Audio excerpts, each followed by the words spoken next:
You are listening to the off-season live edition of the Locked On Senators podcast. I'm Ross Levitan. If I can start this is the off-season blues we got here. You're Brandon Pillar at the moment. We're having an excellent start here on the off-season edition of Locked On Senators. I'm Ross Levitan, as always, and with me, it is the streets themselves. It is at Laleem's Martian. What's going on, buddy? It's been a little while. Can you hear me? Am I unmuted there now? Yes, sir. Okay, I got perfect. You. Great. All right, now we're off and running. I'm doing great. Now we're off to a real hot start. Thanks for having me on again here, Ross. I'm super pumped to be on, and it's another good day in Sens land. We were having a lot of them lately, so I'm pumped to chat it up with you about it. This is awesome, man. And shout out Brandon Pillar. We're going to get his take tomorrow. He's probably saying adieu to his boy, Philip Gustavsson. I know how it feels. I went through it with Joey Decord, but We live, we move on. But if you're just joining us in the chat, the Ottawa Senators have made another move, acquiring Cam Talbot from the Minnesota Wild in exchange for Philip Gustavsson. Gotta love a good 1-for-1 trade. And actually, in a couple minutes, Martian, we got a special guest, Seth Dupaul. You met him during the postcast earlier this season. A lot of you in the chat did. We had a fantastic conversation with him. He's going to jump on. Give us the lowdown. What can we expect for Cam Talbot? But first, Martian, your thoughts when this one came across the wire? Well, initially, surprising, right? Like, I wasn't super expecting them to jump right in and acquire another goaltender. And I was on record saying that I was completely comfortable with them moving forward with the tandem that they had with Forsberg and Gus. But obviously, the front office didn't feel that way. And right off the hop, I just think, you can never have too many Cams on the roster. So it's nice to see the Sens have always lacked the Cams, but now they've got that Cam power, and Cams who are goaltenders have pretty good track records too. So super pumped about it. And, you get the lowdown there from our boy Spoke Z. And he's been telling us that Cam Talbot is a great guy in a locker room. So having a veteran guy like that around, you're not going to complain. And for the price that they paid, I love it. I love the deal. It shows how serious Dorion is, and I don't expect him to stop making moves anytime soon here, especially with tomorrow, right? Being the free agent frenzy action, it's going to be a frenzy for once for Sens fans, I think. Yeah, I think so too. And we'll get to what the streets are saying. We're also going to get to a full roster reset, because the NHL season calendar will flip over to 2022-23 at noon Eastern time tomorrow. So where the Sens at? Remember the vibe when it was Dylan Gambrell 1-year extension was the only move for like 3 weeks? Like, Dorian, are you sleeping? No, he was working the phones. Yeah, I mean, you could even go back to the trade deadline where he didn't make a whole ton of moves, and maybe we expected a little bit more out of him there. There's a lot of talk about, Kevin Fiala at that point. So I guess the patience just paid off for Dorian, and I think, Pilsy's not here right now, so I got to be the one to preach the patience, because I feel like it finally paid off here with this last week or so. Man, unbelievable. And the best is yet to come. If you're following at Laleem's Martian on Twitter, which I know all of you are, because the streets, they're buzzing. But I'm buzzing for Cam Talbot, because we knew he was a good guy back in 2017. I put out the clip at Sens Central. Well, Steve Lloyd actually found the clip, but I remembered right away that he came out to the bench when Craig Anderson had that emotional shutout in his first appearance back after leaving the team to be with his wife, Nicole, when she was diagnosed with cancer. And he's out on the bench clapping it up for the first star of the game, Craig Anderson. So right there, you knew the vibes are good. He's a good Ontario boy. I was a little surprised to see he's 35 years old. Were you a little, I felt like he was 31, 32. Yeah, he's a bit older than I would have thought, but I think certain guys on the team will be happy that we got a little age on the team there. A guy like Nick Holden, even though he's very young at heart, not a lot of guys in his age category on the team. So I can see them, kind of pairing up and becoming kind of the old boys club, a little calmer maybe than that younger group, because it seems like all the stars are really under 25 years old, right? So, it's good to see. Oh my God, dude. I need to set you up with a slow pitch here that you can take out of the park here before we bring in Seth. But I also want to say that going back to the start of Cam Talbot's career, like, he was the understudy of Henrik Lundqvist for what felt like 5 or 6 years. And then they got to a point where he forced their hand that they had to move on from him because he was forcing them too much playing time. Yeah, and he was an undrafted player, right? If you Yeah. recall, he kind of came out of nowhere, and He went to the University of Alabama, if I read this properly, or it's Huntsville. That's in Alabama. I don't know.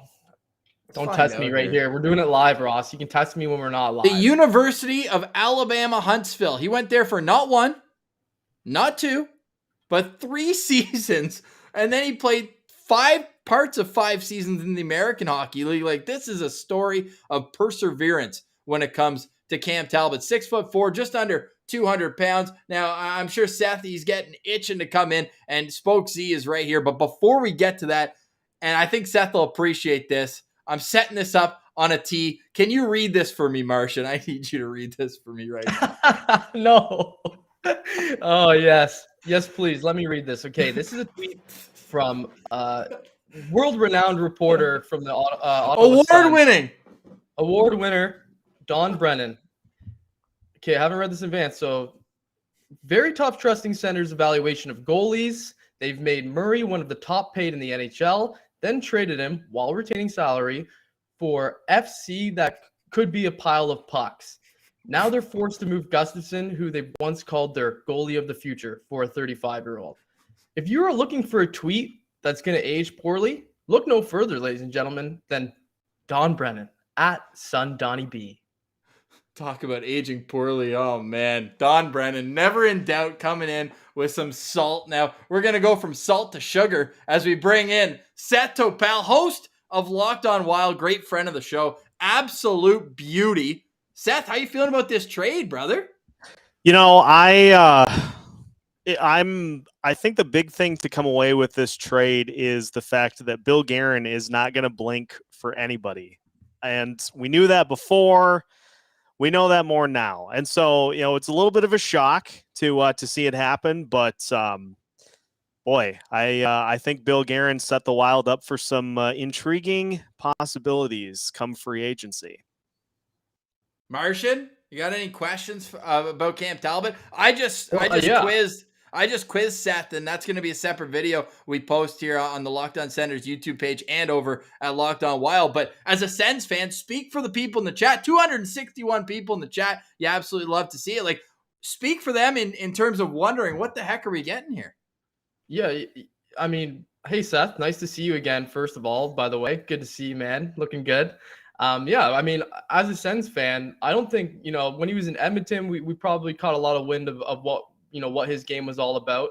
But at this point, I think a lot of Sens fans are pretty in the dark when it comes to Cam Talbot, and we've heard the drama in the news and things like that between him and Fleury. But I don't want that to disparage his character at all. But what's the deal with Cam Talbot?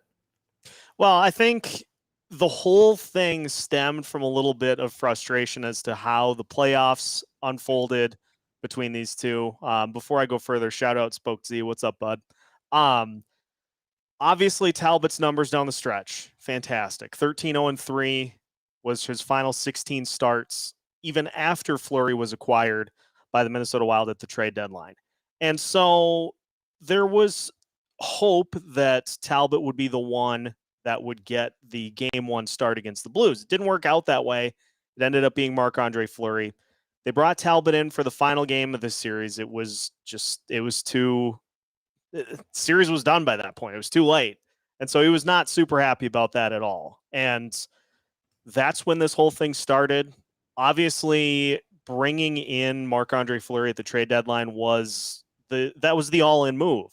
And so I think you can be okay with that as a goalie, having that happen at that point, but it's very clear that Talbot still wanted to be the guy and not the 50-50 split. He did not go to one of those timeshare presentations with Marc-Andre Fleury to go in, and they weren't going to do the 50-50 split. He didn't want to do that. And so then when it came to that's how this season was going to play out, it's like, I don't know if I really want to do that. And Bill Guerin just went from there. with that being said, I mean, the Sens already had a really good goalie who I was completely ready to go into the season with as the number one starter in Anton Forsberg, right? He had great numbers last year.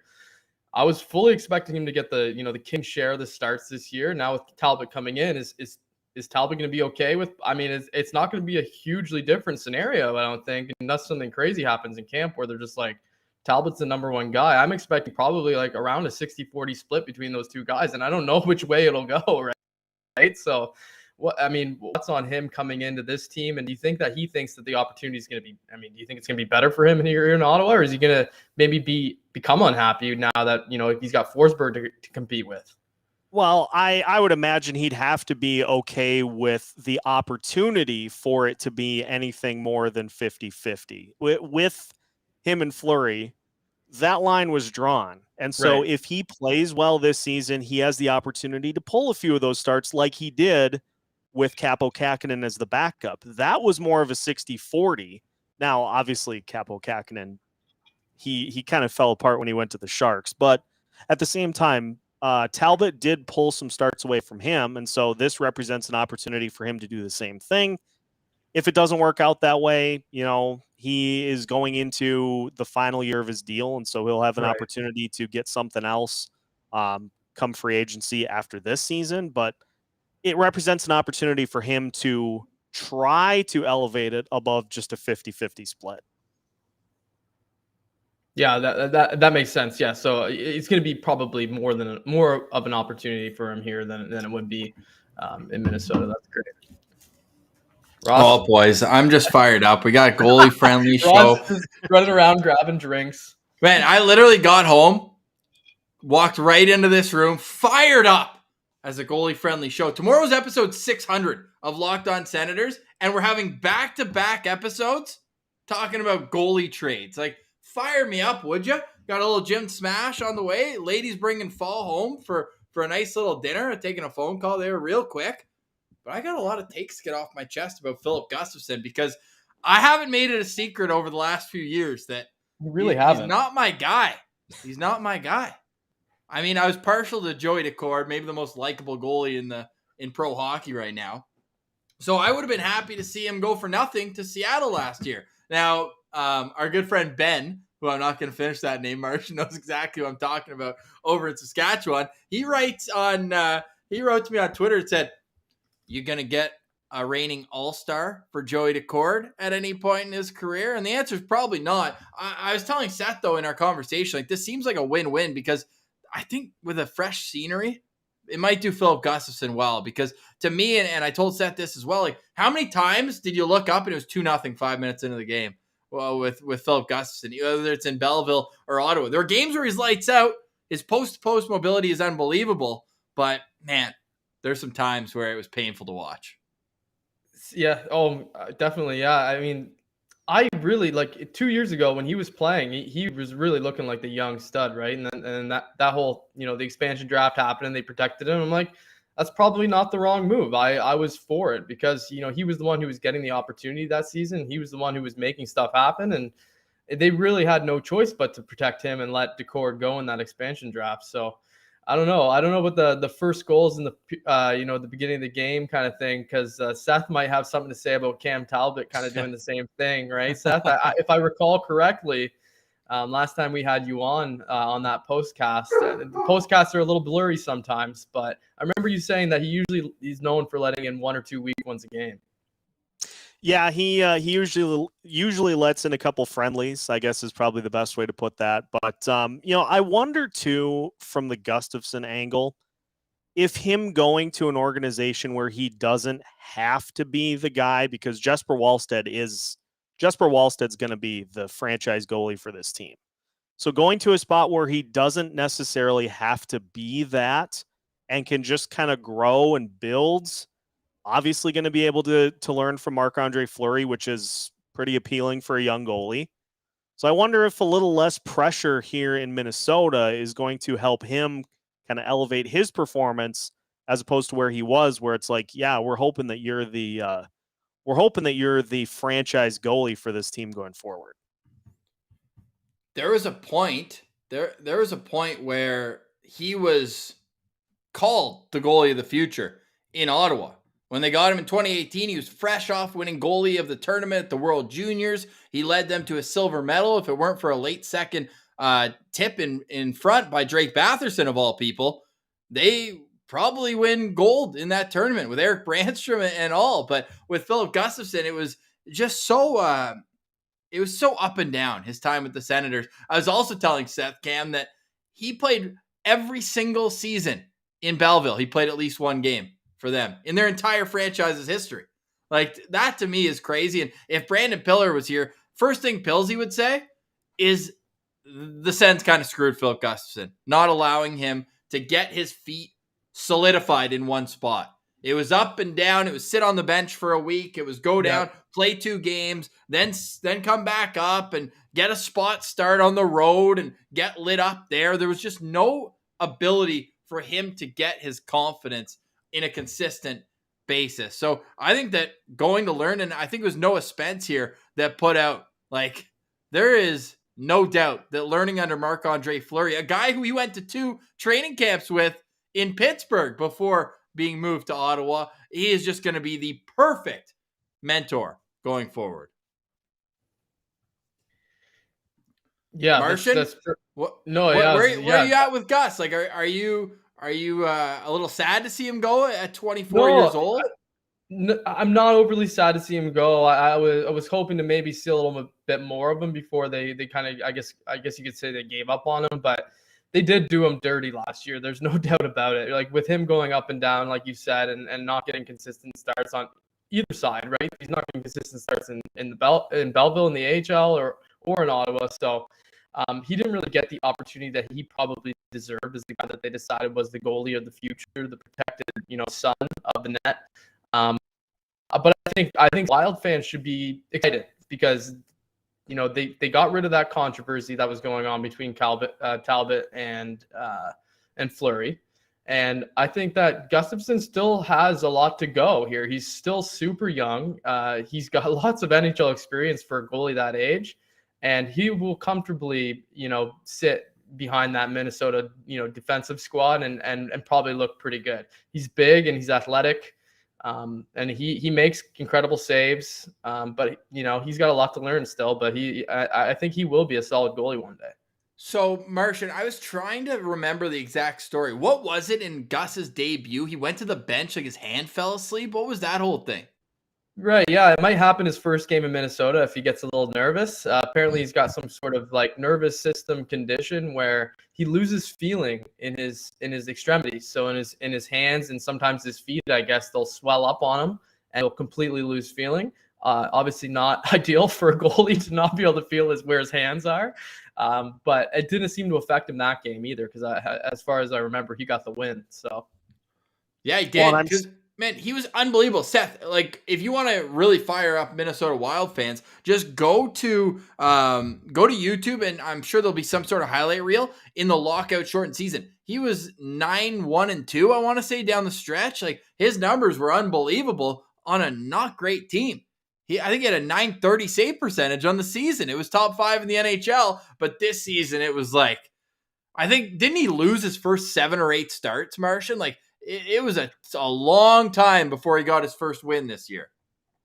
Yeah, wins were hard to come by, and he was playing a lot in, I think it was November was the month that they really struggled this past season, and he was getting some starts in there. So sorry, that I lied. He won his first start. He actually won 2 of his first 3, so egg on my face.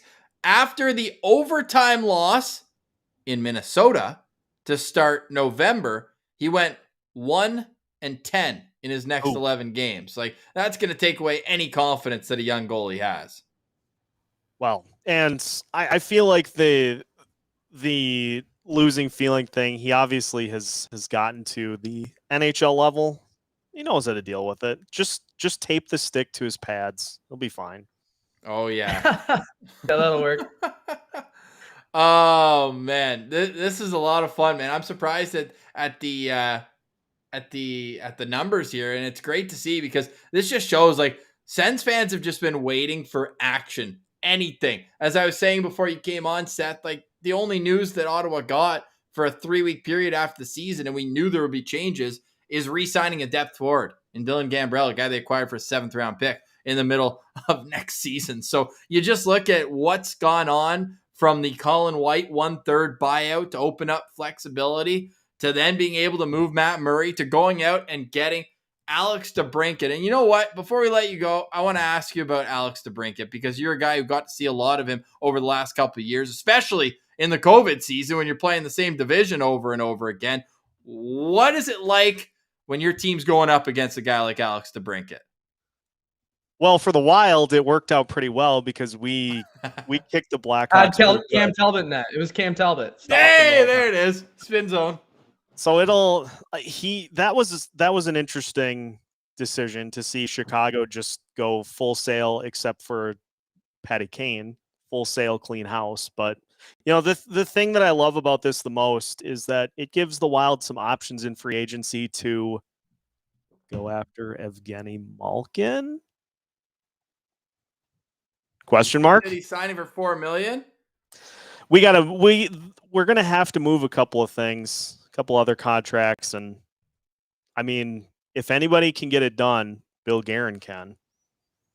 There's a connection there too, right? With the Penguins. Oh, yeah. I'm sure they're they know each other. But were they line mates? Maybe at one point In early 09, on, because Billy G Guerin won the cup with them in 09. Yeah, I think he was playing with. I want to say he was playing with Sid though at some point there.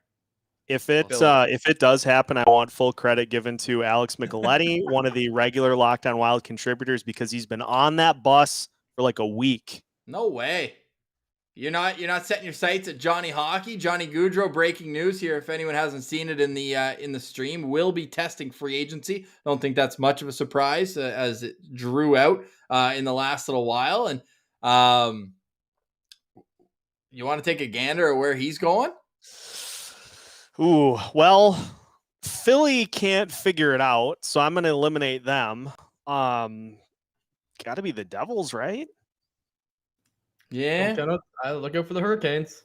The Islanders going to make a push too, but I don't know where that I heard coming both. from. I heard, was it both New York teams were looking at them apparently? I don't know where I don't have any idea. My streets are here in Ottawa, not other cities. All right, well, let's get into the streets. Again, go tune in to Locked On Wild for more on the Cam Talbot trade and a whole lot more over at Locked On Wild. It's interesting, and they're one of my West teams. I love watching the Wild. Obviously, they got Curl the Thrill and a whole lot of talent down there, so everyone stay Locked On Wild. Seth, always a pleasure, buddy. A real friend of the show. We'll do it again soon, all right? Thanks, fellas. Appreciate it. All right, Martian. Great to get some boots on the ground reporting from our boy Seth Dupaul over at Locked On Wild. All right, well, the streets have been humming the last little while, and I've been able to confirm a lot. This one, I haven't been able to confirm, but I like where your head's at. Claude Giroux, you believe he will be signing in Ottawa tomorrow? Well, you see, Ross, it's not my head that you're talking to. It's the head of the streets, and it's a very small city. That's what I'll say. Getting a lot of reports from the streets that Claude Giroux has been, talking about it happening. Maybe not talking about it, but alluding to it. So I can say with quite, as certain as I can be that I'm ready for Claude Giroux to sign shortly after that window opens. You think it's right away? I think it happens quick. The Sens are gonna right away. They're gonna know what they're gonna offer. You guys joked about it, I think, on today's show that teams aren't supposed to be talking to free agents before the window opens, but we know it happens. They're gonna know what's gonna work for both sides. I don't think there's a lot of competition out there in the open market for Claude Giroux. We've heard about the Florida Panthers, and I'm sure that they would love to keep Claude Giroux, but to do that, they're going to need to free up some money, and they haven't done that yet. So, in order to get him, they're going to need to come at a certain number, and $1 million over whatever 1 or 2 years isn't going to cut it for him when this is his first real chance at a big free agent swings. So. I think it makes perfect sense that the Sens are going to come in with their their cap space, and they're going to make a big swing on them. And hopefully it's not too long of a term. That would be my one concern when it comes to signing Claude Giroux. But holy crap, got to be excited for that. Like, Claude Giroux is still a hell of a hockey player. What did he have last year? 64 points, Ross? Yeah, he was over a point per game by one during his time with Florida as well. Yeah, so he's still a hell of a player. I know he had a pretty decent playoff as well. Hopefully the wear and tear doesn't catch up with him the day he signs with Ottawa, but I can say with confidence that I think that the Sens are going to get him. He's made $81 million in his career already. Claude Giroux, 34 years old. What would be your best guess at what that contract looks like for the Ottawa Senators? That's tough. I think that he's going to get. My best guess would be that he gets over $6 million. A little bit more than the Florida Panthers. Now, this is Pierre LeBrun reporting on Overdrive that the Florida Panthers have offered him 1 year, $1 million. Yeah, that's not going to do it. That's so disrespectful. I know he wants a cup, but I know that there are other external factors as well to him, signing in Ottawa. I've heard through the streets that his wife would prefer that they decide now to come home and set themselves up for their future post-hockey career. 2 young kids, right? Young kids. They've got the new place now in Carp, which is just outside of Canada in the west end of town. I think that it would set them up really, really nicely to, have a good home life moving forward, because their plan is after his playing career to settle down there. So, oh yeah. So, I mean, it makes a lot of sense to me that they would just, bite that bullet now. And with the moves that Ottawa's making, I mean, they're becoming attractive. They're as much. I mean, if they get the top 4D, I would say that they're as much of a contender as Florida is, and that's crazy to say considering especially after we steal Wieger. The season. Yeah, well, we'll get to that. We'll get to the D because they have to add on D, but we're talking Claude. Yeah, from D to G. Well, I love it from D to G. But yeah, I mean, it makes a ton of sense. And then you look at that Senators roster, and that their front office is serious at this point right now. So. If Claude Giroux didn't have confidence before that the Sens were going to push for the playoffs, he can probably safely look at them now and say, okay, these guys are serious. They are up and coming. Now's a perfect time to jump on board. And he can say he was part of the solution at this point, right? Because they've been losers up until now. Yeah, they certainly have. But man, I would go so high on a 2-year contract. I know they might not even have to. They might not even have to. I'd probably go just over $8 million. Over 7? I'd probably go over 8. His contract right now that he's ending off at is a cap hit of 8.275. And as you said, the numbers haven't declined. This guy's still putting up points at a ridiculous pace. It was 65 points this year, Marcia. Yeah. Including 23 points in 18 games with the Florida Panthers. And then he had another 8 points in 10 playoff games. This guy brings 95 games of playoff experience. He's got one of the best face-off percentages in the last 20 years in the National Hockey League. What's the only hole in Tim Stützle's game right now is maybe a bit of defensive responsibility as well, but it's the face-off circle where he's like 36%. That's only on a 2-year term. Nick's already getting on my case here. I would go 2x8. If that's what it takes to get it done, at that point, the contracts will be coming up afterwards. I don't see it as a problem at all. Yeah, if you can stagger it so that it comes up at the same time that you need to re-sign, like, say, Sanderson and Pinto, I guess would be the 2 guys that would be coming up around that time. Yeah, right? Well, Sanderson burned a year, though, remember, right? So Sanderson's got, this year and next. So exactly, a 2-year term. Yeah, exactly. So, that would make perfect sense. You turn that money into Sanderson's money. I do think, though, that the Senators are looking still right now to move some money out. And whether that's Connor Brown, Nikita Zaitsev is the hope. But again, Zaitsev that might be one where you use Connor Brown. It's been done before. We've seen this script. We're not taking Cody Ceci back, though. I thought about tweeting it out just for pure chaos.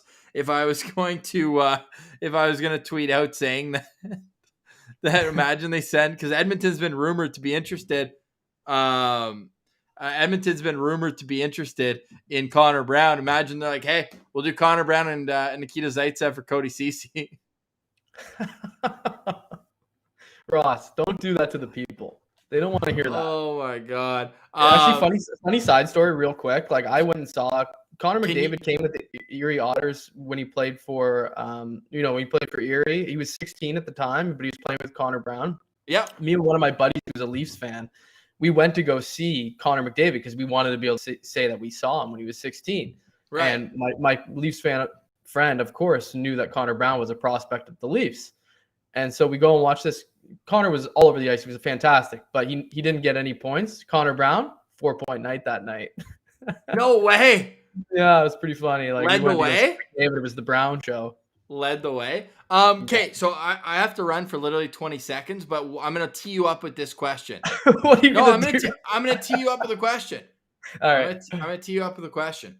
All right. Give me your best offer to Claude Giroux on a 1-year deal, a 2-year deal, a 3-year deal, and what if he says I'm only coming to Ottawa on a 4-year deal, but at a very reduced price? How would you negotiate with Claude Giroux if he was wanting term? Okay, I'm leaving you with that for 20 seconds.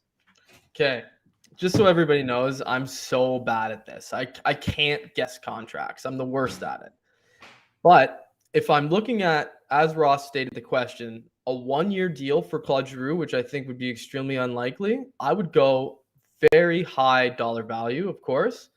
We could go, as Ross said earlier, over $8 million over 1 year. Think about Taylor Hall a couple years ago with the Sabres, how they just, won him in free agency with a big show me deal. Okay, do your thing. Here's a bunch of money. Come to Buffalo. The Sens could do the same sort of thing with Claude Giroux. So if they were to do a 1-year deal, they could easily go over $8 million. For me, though, if it was going to be a 4-year deal, which I would say that the Giroux camp is probably looking for something around 4 or 5 years. 3 probably. I think 3, 4, 5 would be like. Yeah, I mean, 3 is the sweet spot for sure. But if it's 4 years, it has to be 4 years. Let's do 4 by 4.5. That's as high as I would go. I don't know if that's right or wrong or good or bad or what. I haven't thought about it.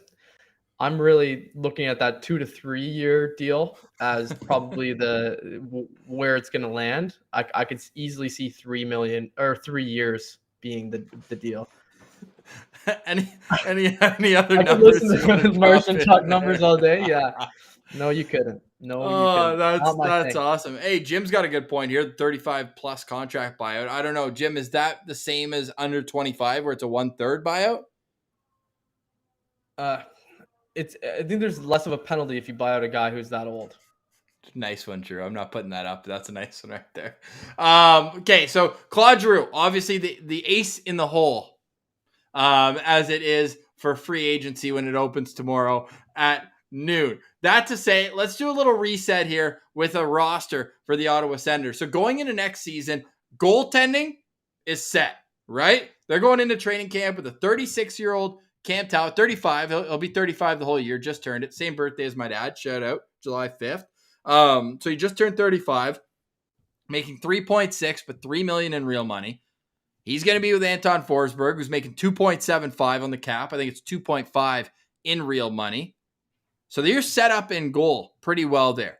Then on defense, I think you can say that there's a few locks. Thomas Chabot will be on this team. Artem Zub will be on the team. And then beyond that, you're going down to guys like Nick Holden, who we know is signed. We know Travis Hamonic signed. That in a perfect world is probably your third pair. And the wild card in all this is Jake Sanderson. I know you're going to Sens Dev Camp later this week, and you're not going to get the chance to see him because he's still off the ice with his wrist injury, which I think they're just being extra careful at this point.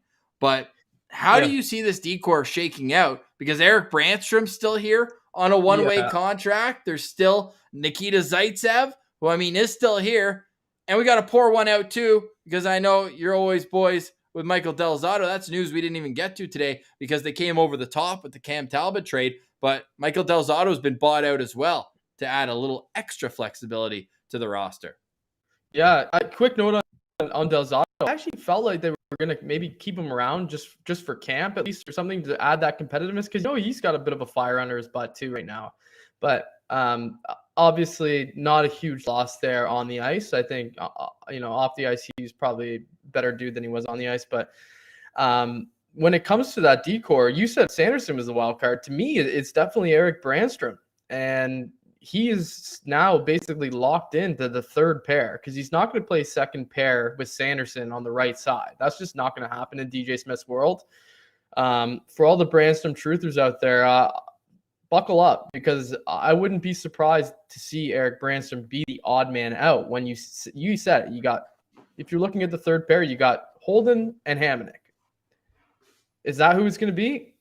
Probably. I mean, they're gonna kind of two birds of the same feather, though, right?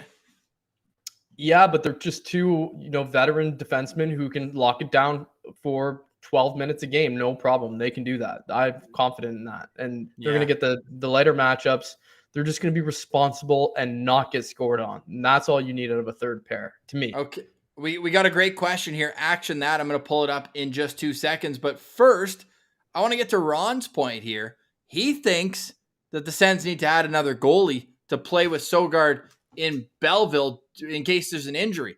Now, we've seen goalies be pulled off the scrap pile before. Michael McNiven comes to mind, but I think the forgotten goalie in all this is Kevin Mandolese, who's at Dev Camp right now. To me, him and Sogard are going to be the pair in Belleville, but I understand where he's coming from there, in where Ron's saying that, like, it wouldn't hurt to have, like, a Mike McKenna type, a guy who you can put on waivers and not worry, a guy who can go up and down and mentor the kids. But I don't want to see Mando in Atlanta again this year. I think he needs to play AHL minutes. Yeah, those are two young goaltenders for sure to have in the AHL, but that's perfect in the AHL. You get your young guys in there, you get them minutes, you get them good experience in the AHL. They season, and then when the time comes for them to be called up, and both those guys can be called up without waivers, right? So if something does end up happening with one of the two guys in Ottawa, I'd be more than comfortable having Sogard, Mandolese hasn't seen any NHL time yet, but he can hold it down in Belleville while Sogard comes up, if that ends up being the case. And like you said, I am also very happy for Kevin Mandolese that he doesn't have to go down and play for the Gladiators in Atlanta again. Yeah, no doubt. I can't imagine the crowds or anything great down there, and the quality of hockey isn't as strong, obviously, as well as it would be in the AHL. So he belongs in the AHL. Last year was a bit of a one-off, but I think they've really cleaned up that goaltending position. So I'm happy with where they're at right now with that. Yeah, Steve mentioning that we didn't qualify McNiven, I understand that. I'm just saying that they're the type of goalies, they're a dime a dozen. You can sign them anywhere. Hell, they got Anton Forsberg off of waivers. Like, just call David Ayers if you need him. Yeah, I mean, Pilsy and I are always available when it comes to an opportunity to play in the National Hockey League. We do require, however, per diem for that. All right, let's get back to the decor. Who's our pick between the following players? And shout out to Action That for the question. Chychrun, Burns, Wieger, Marino, and Klingberg. You know what? Let's leave Klingberg aside for a second because he's an unrestricted free agent. All the other guys are under contract, and there's been different levels of rumors with each one. I'll throw a name at you. How about we do that? I'll go from least likely to most likely, in my opinion, and I'll let you say your piece on each one. I'm going to say John Marino is the least likely because he signed for 4 or 5 more years at a reasonable 4.4 cap hit. Yep. And the whole squeeze with them was how are they going to fit Evgeny Malkin in? And now that he's going to market, I don't think they're going to be in that conundrum anymore. So I think Marino's off the table, but you weren't as high on Marino in the first place. I'm not a really big Marino guy. His name has been around for a while, for sure. My lone solid memory of Marino is Brady Tkachuk knocking his nose out of place. So he doesn't really stick out as like a Senator style hockey player. He's not hard nosed. He has been called soft over his entire career as a defenseman. He's younger, his age is right, and he's got offensive instincts, I guess, but I'm not a huge Marino guy. I could see the Senators going for him when he was, being rumored to be available. I could see it as a fit. But at the same time, I don't really see it happening like as a move that the Senators would make as a first option either. Right. Okay, I'm going to go to Brent Burns next because he's got a no movement clause. He's been pretty chilled out in the Bay Area. I just don't foresee a situation where he's packing his things and coming to the nation's Ross. capital, no matter how good the vibes are. Ross, he has 3 teams that he can put on a list that he's allowed to be traded to. So if he's going to exercise his rights as somebody who's about to be traded, I would highly doubt that Ottawa is on that 3-team list of teams that he's going to allow to go to. So when you said Marino's the least likely, I would actually put Brent Burns as my least likely. Yeah, that's fair. And he's making $8 million against the cap. I believe it's a little less in terms of real money. He's still a great player, like reliable. He's an Iron Man. Yeah, and San Jose would likely eat some of that salary to get that money off the books too. So you wouldn't probably be looking at, I got one for you. Who would you rather have with money retained? Would you rather trade for Brent Burns or Erik Karlsson? Brent Burns. Yeah, probably me too. I can't do that. I can't go through another Karlsson saga. Not again. No, but you know what? If the Sens are like looking to repeat as champs, and now we're going just full dreamer mode here, and Erik Karlsson's bought out or something, I'd bring him in on a 1-by-1. Did you say repeat as champs? Yeah. Yeah, I did. Yeah, I did. I snuck that one in there. Yeah. It's not the same. Okay. It's not the same Erik Karlsson everybody remembers, but yeah, we can move on from that. But as like bottom pair guy, second PP unit. Yeah. Only if Alfie wants him back when he's president of Hockey Ops, because that was something the street said, and I believe it. But yeah, that one will take a little time. That's gonna take some more time. But yeah, that was maybe the first news of the streets. Yeah, no doubt. Well, the streets are absolutely buzzing after the Alex DeBrincat, and there's going to be a move. That was money right there, and it was confirmed at Sens Central. Again, if you're just joining us, we appreciate everyone for tuning in to a live edition of the Locked On Senators podcast. Pilsy will join me tomorrow bright and early for a free agency preview, and looks like we're going to have another Locked On Now right after. Martian saying the streets are talking, and the Claude Giroux could be an Ottawa Senator just after noon. I'm hoping for some breaking news during this special event edition of the Locked On Senators podcast. Ooh, we got some time left. We've got a great audience, so it's only 8:45, folks. Yeah, I think the phones are still ringing.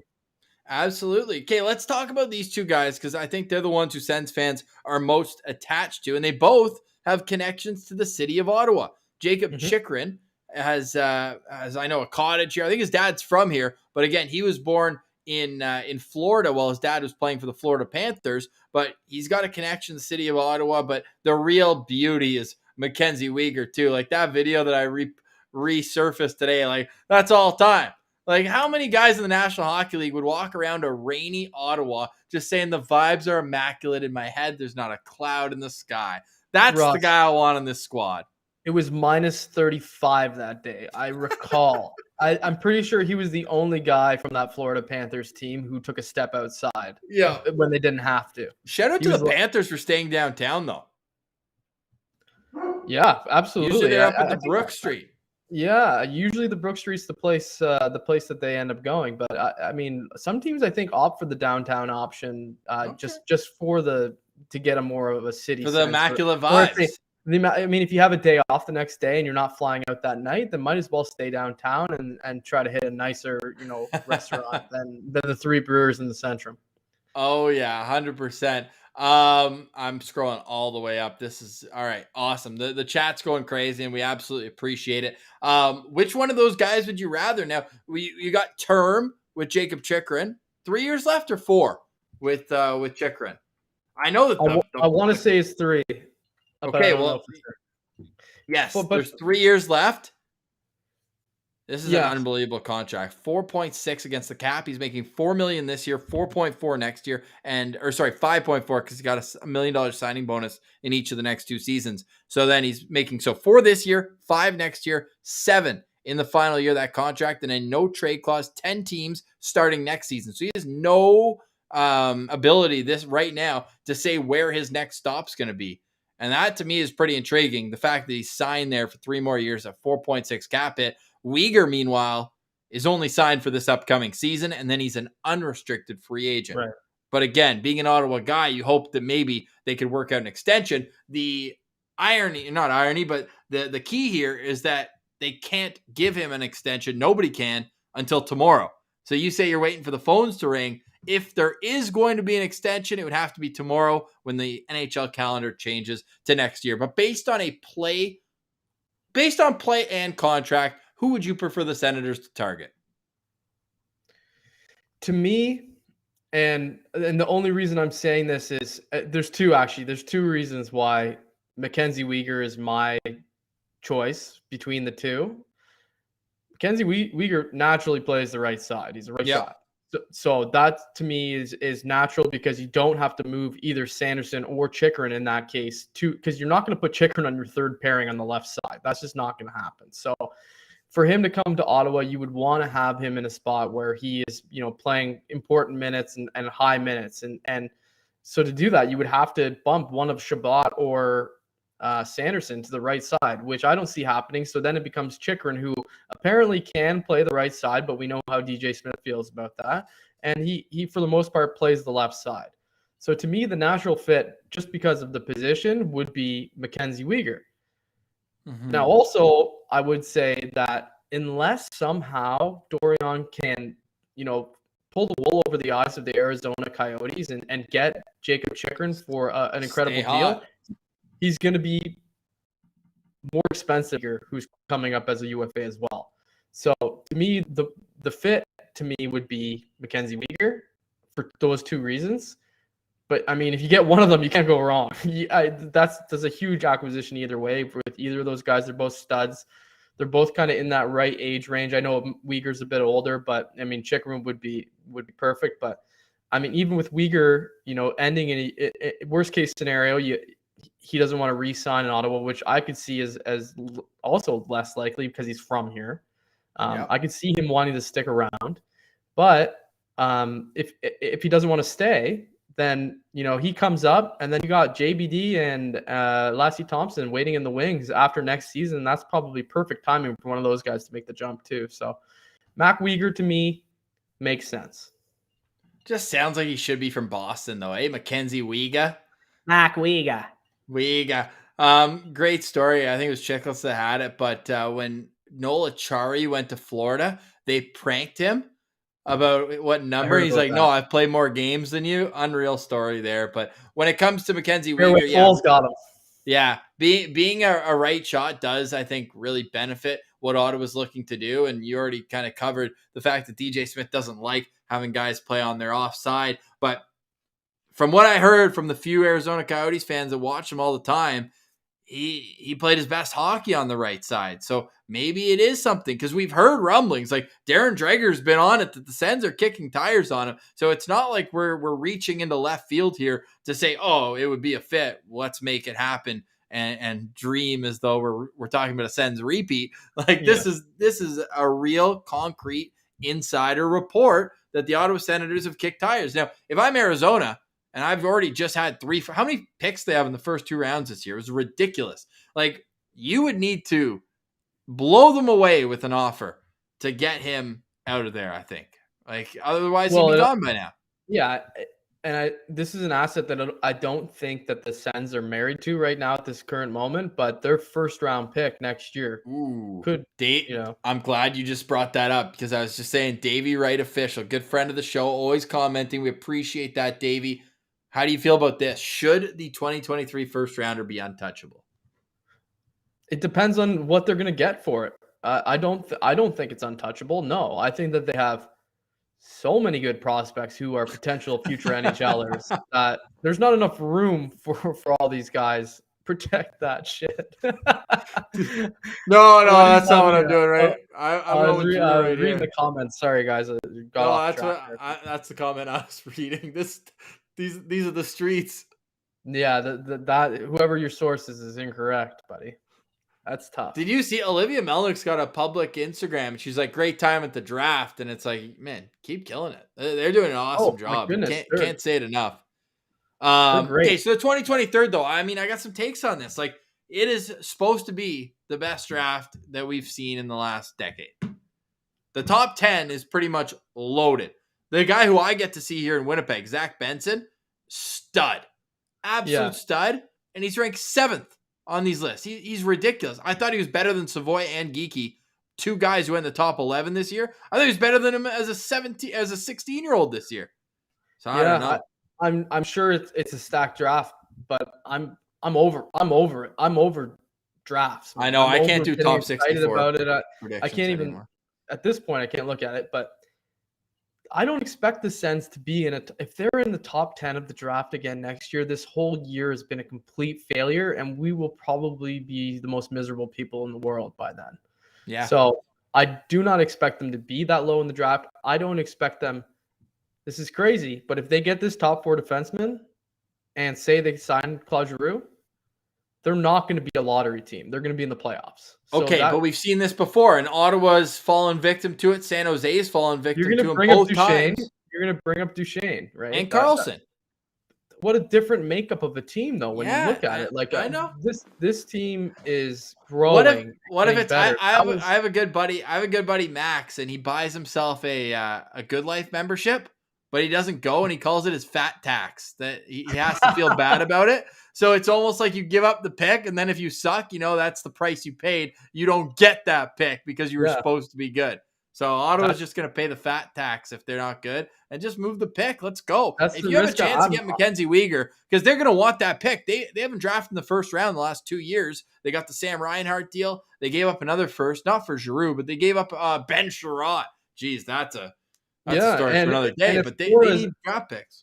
And if Florida's as real as they think they are as a contending team, they don't expect to be, a lottery team either. And what a great addition to their asset collection, an extra first round pick would be to trade for something that could get them over the top like they did with Giroux this year. So, right.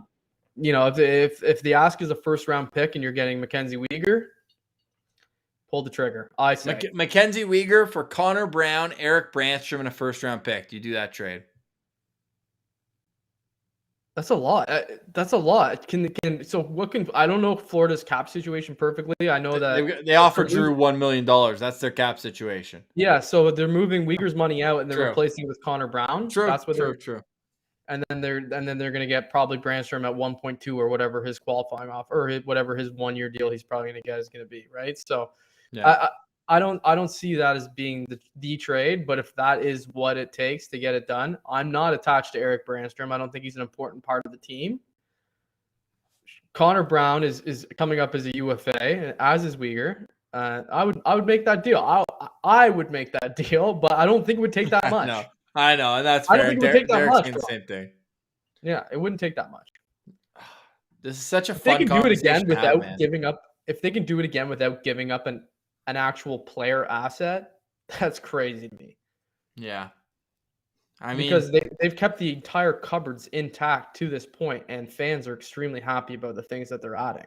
Yeah, can we talk about that for a second too? Like, is there a more nerve-wracking moment than when you see a trade and you have one side of it, like Cam Talbot to Ottawa, and you're like, what? It could be anything. It could literally be anything. It is. It's a bit of a heart attack. It is, man. That's when you get the, what is it where you go and it's like your request timed out, you've overloaded Twitter, and it's like you got to close it down for 30 seconds. Yeah. It's too much, man. But I love that trade. To get back to Cam Talbot real brief, like that is another sign to the free agent market that says we are here to contend for a playoff spot. This isn't a tinkering. I think it was Sens Chirps that said it. This is a concerted effort. I'm so enthralled by this book. What page is this on the 112 page document? We got to be getting close to 100. We all laughed at unparalleled success as a term, and it's still hilarious. But I mean, I would call this offseason for Pierre Dorion, when you're talking specifically just about Pierre Dorion, unparalleled success for the individual as a GM. He is killing it right now. There were people calling for his head, like not even an hour before the DeBrincat trade happened. Like they were like, fire this man. He's horrible. He's the worst team in the league. For this reason, that reason, la la la la la. You could go on all day. There's a laundry list of things that he screwed up. They always put in the Locked On newsletter. I tweeted a huge week, tweeting from the ship with the Wi-Fi. Shout out to that. But one of the tweets, they always highlight like the best tweets from the whole network. And the one they used from me was deep breath. The Sens haven't done anything yet. And then it was like 25 minutes later, the streets talked. And then 25 minutes later, Alex DeBrincat came to Ottawa. And then the reason why we did so well in the social thing, and so funny that's the one time I spelled Pierre Dorion's name wrong because autocorrect called me Dorian. 450 retweets on it, just saying retweet to apologize to Pierre Dorion because he was being crucified at a deal he didn't even make. Yeah. Well, hilarious. I know that there was a lot of talk about that, that trade happening and then the 16th turning out to be. I mean, I'd rather Matt Murray be on the Leafs too. It wouldn't matter. Yeah, it wouldn't. Like, trust me, the way it all worked out the way it did is the best way that I can think of. 100%. I'm excited. I mean, the Leafs are going to be must-watch TV next year with Matt Murray and that. I mean, I'm excited for the first game when it's Matt Murray versus Cam Talbot because there's that obvious connection now. The two, they're traded on back-to-back days. Yeah, for sure. Like that's your replacement. So we'll see. I don't know. Like to me, Murray doesn't really feel like a kind of the guy that's going to thrive under max pressure. How about you?